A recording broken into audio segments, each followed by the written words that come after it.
Buenas tardes a todos y bienvenidos al invitado de Radio Francia Internacional.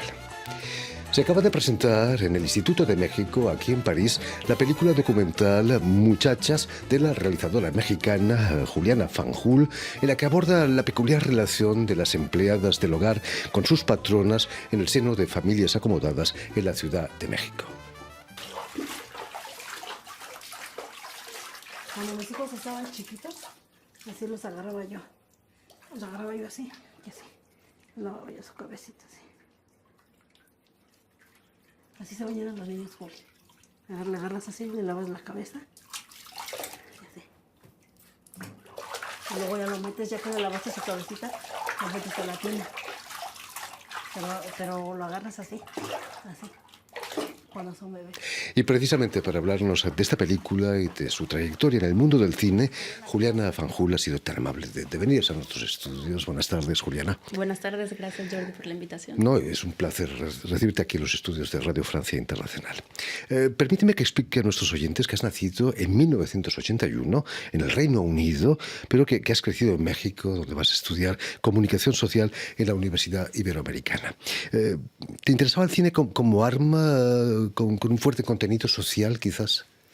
Sí, creo que desde bastante joven edad hubo un documental que me marcó profundamente, La pesadilla de Darwin, y decidí que eso era a lo que quería enfocar mis estudios y mi vida. Siempre me gustó ir al cine. En algún momento mi papá se burlaba de mí, me decía, yo creo que te gusta ir al cine, no que vas a querer estudiar cine. Sin embargo, bueno, llevo ya un ratito haciéndolo y creo que sí es lo que quería hacer. Habiendo nacido en el Reino Unido, imagino que Ken Loach era uno de tus directores predilectos, ¿no?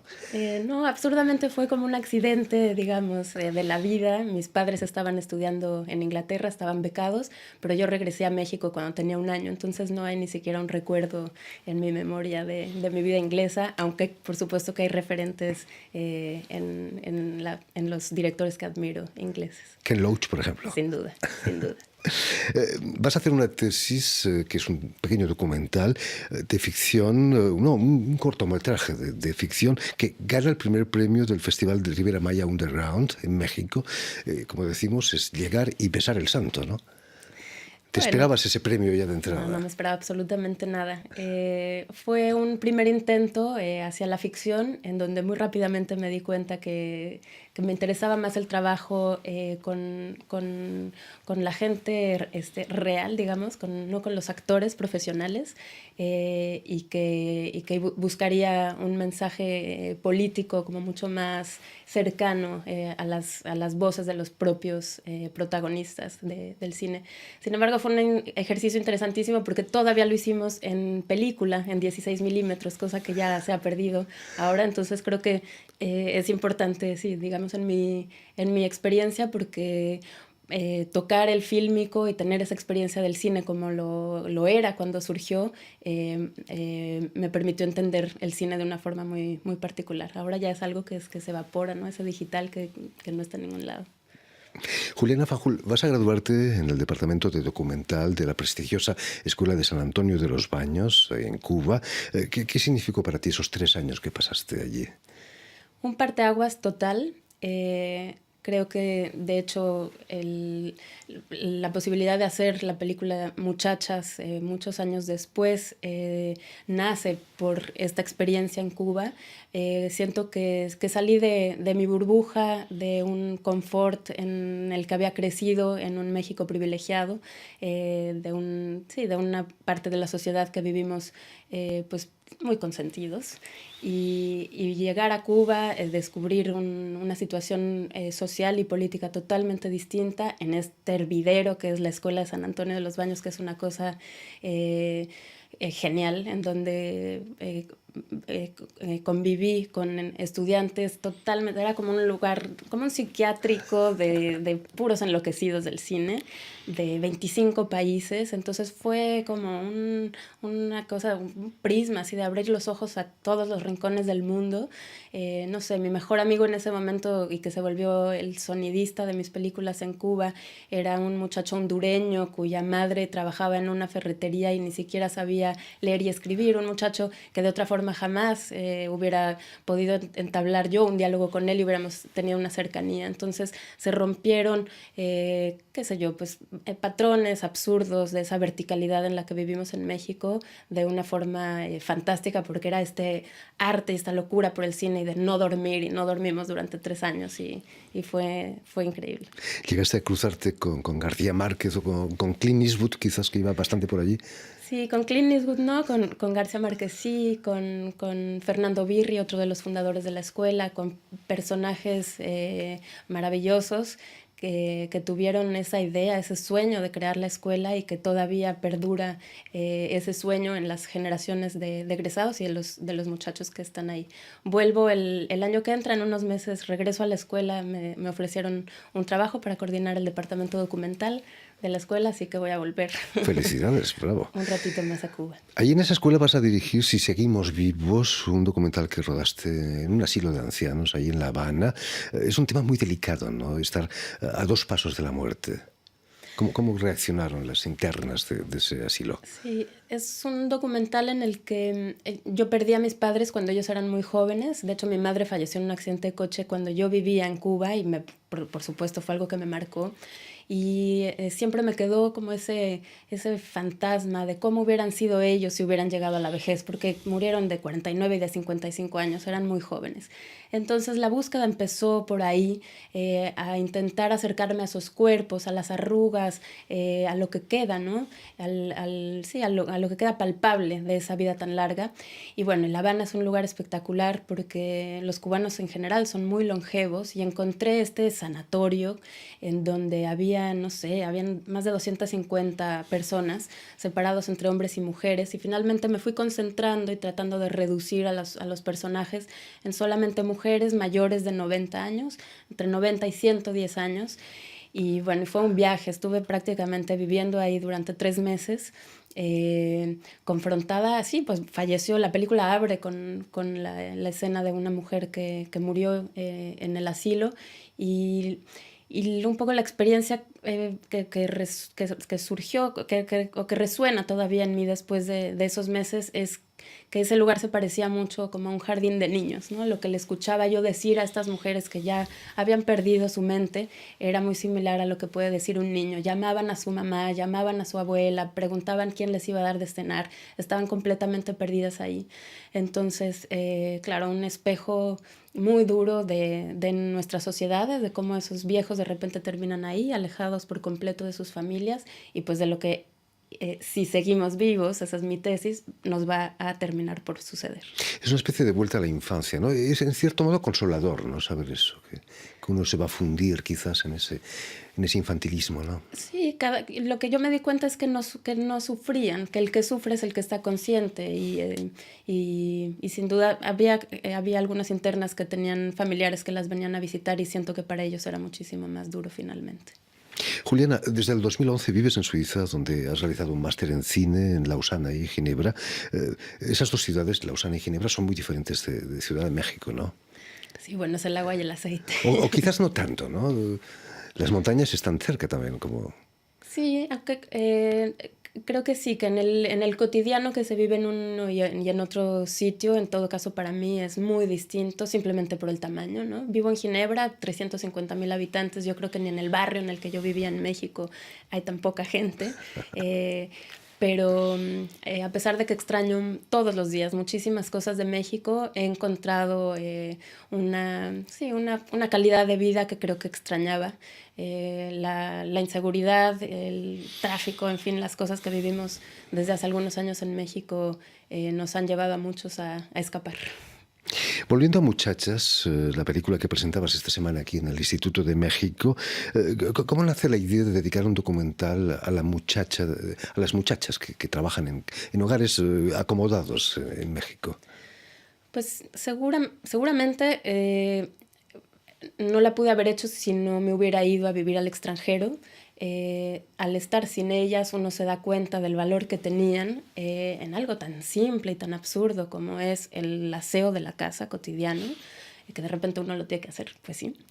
Y luego, en la ausencia de la familia, ¿no? Mi abuela falleció cuando yo estaba estudiando en Suiza y pasaron dos cosas, que yo llamaba remedios porque era ella la que se acordaba de las recetas de mi abuela, ¿no? Y al ya no estar esa figura de mi abuela, pues la receptora de toda esa memoria era Remedios, que me pareció algo fantástico, porque no era alguien de la familia, pero a la vez sí, ¿no? Entonces eso, había una ambigüedad y una contradicción interesante y una contradicción fuertísima, que eso a mí me pegó y me chocó, fue que todos los de la familia recibimos el pésame de la muerte de mi abuela y Remedios no. Y a mí yo me imaginaba que la persona que quizás más la iba a extrañar, no porque a mí no me haya dolido la muerte de mi abuela, me dolió profundamente, era Remedios, que convivía en esa casa, porque la ausencia física del que de repente se va le pega más duro al que tiene que sacar la ropa, al que de repente pues ya no escucha esa voz, al que le falta ese cuerpo, y a ese cuerpo en todo caso a la que más le iba a faltar era Remedios, y que por ser una empleada, por trabajar ahí y no tener ese lazo sanguíneo, no recibir las condolencias, me parecía brutal. Y al hacerme esa pregunta, me di cuenta de la injusticia y esa pregunta terminó a través de la película convirtiéndose en un espejo para hacerme la pregunta a mí misma. ¿Y yo qué en estas relaciones? ¿Cómo era la relación de la muchacha con tu abuela? En la película vemos la campanita de cristal que sonaba para decir que habían acabado de comer, ¿no? Nunca comían en la mesa de la patrona. De nuevo ambigua, porque había toda esta crema, digamos, y que sin duda mi abuela lo hacía con el mejor corazón. Ella siempre decía que es que Remedios es como mi hermana, pero pues claro, uno come en la mesa con su hermana, Remedios estaba afuera, uno a su hermana no la llama con campanita, ¿no? Entonces, todos estos recuerdos fueron surgiendo en mí al hacer la película, y en algún momento confronté a Remedios a esa situación, y lo que es increíble es lo revelador de su respuesta, ¿no? Cuando yo le pregunto, mi abuela decía que usted era como su hermana, ¿usted cómo la veía? Y Remedios me dice, como una patrona, o sea, para ella no había ninguna duda de cuál era el lugar de cada quien, y eso es muy fuerte. ¿Cómo se tomaron esas muchachas el hecho que les preguntases cosas tan íntimas como la relación con sus patronas con una cámara entre las manos? ¿Habían cierto pudor quizás? Yo creo que sí, creo que se siente en algunas escenas, y yo conscientemente decidí que eso permaneciera en el corte de la película porque habla de nuestra relación y de nuestra distancia, ¿no? Con cada una fue muy distinto por la relación que tenía con cada una. Lupita, bueno, ciertamente es alguien mucho más extrovertido. Con Lupita esos primeros cortos de los que hablamos al inicio, Lupita me vio hacerlos en esa casa. Ella era la que nos hacía los sándwiches y las tortas, en fin, nos ayudaba a los jóvenes estudiantes a hacer esos cortometrajes. Cuando de repente le dije que ella sería la protagonista, bueno, ella estaba feliz, ¿no? Entonces inmediatamente me voy a poner a dieta y hay que comprarme un uniforme un uniforme nuevo, me tengo que salir muy bien y me voy a cortar el pelo. Entonces con ella se volvió inmediatamente una complicidad, era como un juego, hasta que siento que ella se dio cuenta del poder de la cámara y fue ella la que decidió que en esa escena final o casi final, en donde subimos al techo, al lavadero, ella de repente me suelta esta especie de confesión sobre pues su dolor más profundo, la relación dura, la relación de violencia con su esposo, la ausencia de su padre, y cómo ella se da cuenta de pues todo lo que lleva cargando y el esfuerzo que ha hecho por criar a sus hijos, que es la historia, bueno, de millones de mujeres que se dedican a este trabajo, ¿no? Son historias terribles, madres solteras, y sobre todo denotan un machismo terrible también de nuestra sociedad, ¿no? Sí, antes de elegir que la película se centraría únicamente en estas tres figuras, entrevisté a muchísimas. Me imaginaba antes que iba a ser algo coral, mucho más grande, quizás más inspirado en mi película anterior.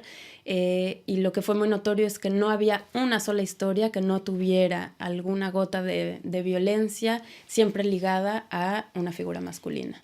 Entonces, sí, es algo que siempre, algo recurrente. ¿Cómo acabó la historia de Remedios después del fallecimiento de tu abuela? Bueno, vendieron la casa, perdón, y Remedios se fue a su pueblo a vivir con su hija, puso un puesto de comida, a vender comida allá. Nosotros estuvimos llamándola por si...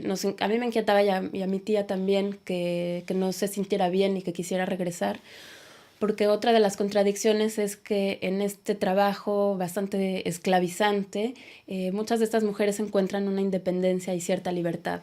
Hay un cuarto muchas veces en el que pueden vivir solas, y eso probablemente no iba a ocurrir cuando ella regresara a su pueblo. Hay que compartir las habitaciones con los hijos, con los nietos, en fin. Entonces eso nos preocupaba. Finalmente le ofrecimos trabajo en casa de... Yo no, pero le ofreció trabajo a mi tía y Remedios nunca quiso volver, entonces me imagino que está bien. A veces platicamos por teléfono y ella dice que está bien.